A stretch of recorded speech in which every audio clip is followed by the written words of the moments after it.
What's going on, everyone? It's your Rifle here, and in today's video I'm going to be breaking the ice with the icebreaker. I know that was pretty stupid, but I had to say it.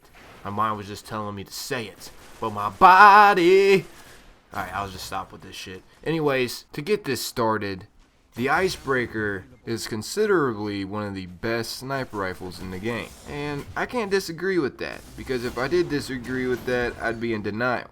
The icebreaker is a freaking awesome sniper rifle. But there's also some other awesome sniper rifles out there. And to get into detail about those, I'd have to break it down to comparisons of each perk and damage and impact. And I don't want to do all that. I'm just saying the icebreaker is a freaking awesome sniper. But I might do that in the future when I get my hands on some more good snipers. How I like to do my reviews, I like to max the weapon out to its greatest potential and then show you guys of what it can be capable of, just so you guys can get your final decision on whether you're going to want this weapon or whether you're not going to want this weapon. I will be trying to cover pros and cons about this weapon, and the first thing I gotta say for a con, it is an exotic, and you gotta remember you can only have one exotic in your weapon inventory slots, so you gotta choose wisely here. And if you're going to really want this weapon as an exotic weapon, I will say though, this weapon is very useful in PvE, especially against bosses. Whether you're going to want to fully max this weapon out and use it occasionally, or you're going to be using it all the time. Myself, I use this the majority of the time just because I'm a sniper guy, and this is the best sniper I have right now, and I gotta admit, I love it. Like, I don't have a problem with it. The regenerating ammo on this weapon is absolutely incredible. The perks though, that's something that we need to talk about and discuss because they're kind of confusing. The first skill tree, which has three different kind of muzzles you can put on the icebreaker. And what these muzzles do, they affect the range and impact and recoil. And well, to better my research, I looked on the internet and looked through Reddit forums, and I ended up finding out which one is the best muzzle and why. Apparently, all the muzzles do the same damage. If you're looking for more damage on the sniper rifle, the muzzles don't do shit. Nada, zilch, nothing, at all. Yeah, that's right. But anyways, muzzle 3 has the least tilt with recoil. As you can see here with this graph, this is an older graph, but you can still look at it. I'm using the Icebreaker 2.0, but you can still look at this graph as if this is the Icebreaker 2.0 damage. This post is not too outdated either. I'm not giving you guys something extremely old. But anyways, the Lonely Monster recommended the third muzzle, which the Lonely Monster is the creator of this Reddit post. The reason why he recommended the third muzzle is because it seemed to offer the least recoil for easiest control. But anyways, quick draw, lightweight, and snapshot. I'm going to go ahead and break down these. Quick draw, in my opinion, is the least recommended of these two perks. Especially if you're a hunter, just because you can use the quick draw perk through your Blade Dancer skill tree. And quick draw, I mean, what's such the hurry to get out the sniper? Some of you guys are like, I'm a quick scoping professional and stuff like that. But, you know, that's cool and all, but these other perks are going to give you better use, and you're going to find out why.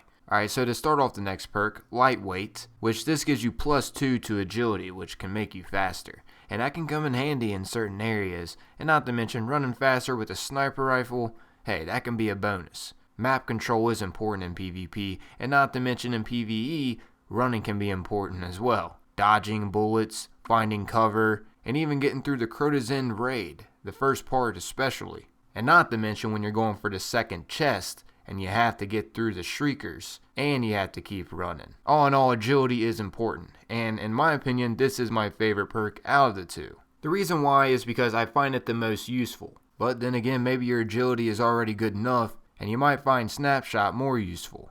I guess it all depends on your preference of the perks. Something else that's beautiful about this sniper rifle that works similar to the perk Firefly, if you guys know it, the Icebreaker, when you shoot and kill enemies, they will combust. And by combust, I mean they explode with fire. So that's why I'm confused on why this is the Icebreaker, unless this fire breaks ice, which I guess that makes sense. I will never know. Only the creator knows why this is named Icebreaker. Something else awesome about the Icebreaker is the stagger that it can leave on the opponents.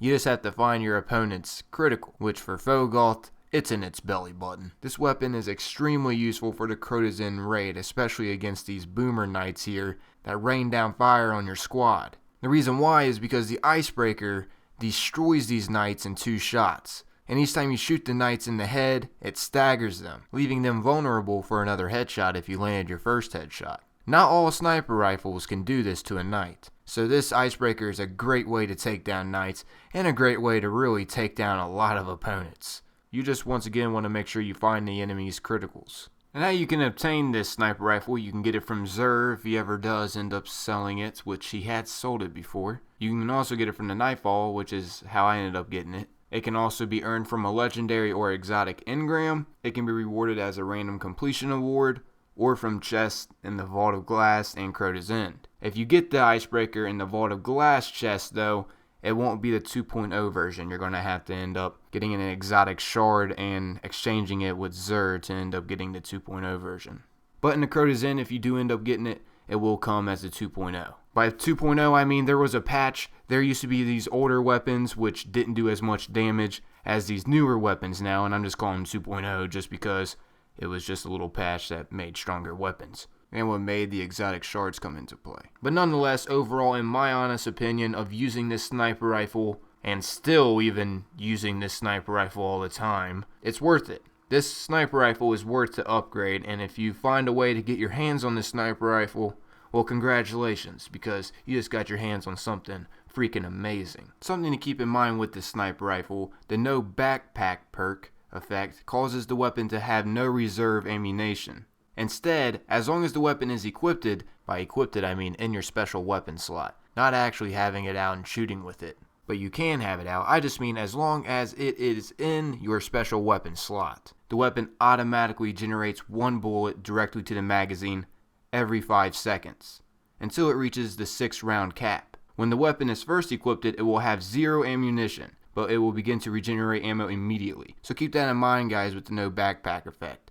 That's what is even allowing this to have the regenerating ammo. It's located right next to the solar damage. Also, something else to keep in mind, which is pretty handy to know, if your icebreaker is fully loaded and you go to change to a different special weapon, that special weapon equipped should have 2.5 magazines, which, hey, that's pretty handy, especially since this regenerates ammo, and if you're in need with a specific kind of special weapon ammo, well, you could do this. You can let your icebreaker regenerate and then switch to a different special weapon, and you'll have 2.5 magazines with that special weapon. But I guess that's about wrapping up this review, guys. I hope this will or has been useful for you all. And if you haven't, please be sure to stick around and subscribe for more daily Destiny content. I try to get new Destiny content out every day. And as always, if the video was enjoyable, it really helps me out and is much appreciated if you leave a like. But I'm out of here though. Thanks everyone for watching, and most importantly, thank you all for your time.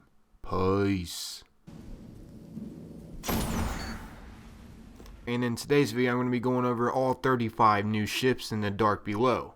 All these 35 new ships are confirmed in the Destiny database, and I'm going to be bringing them all to you here in this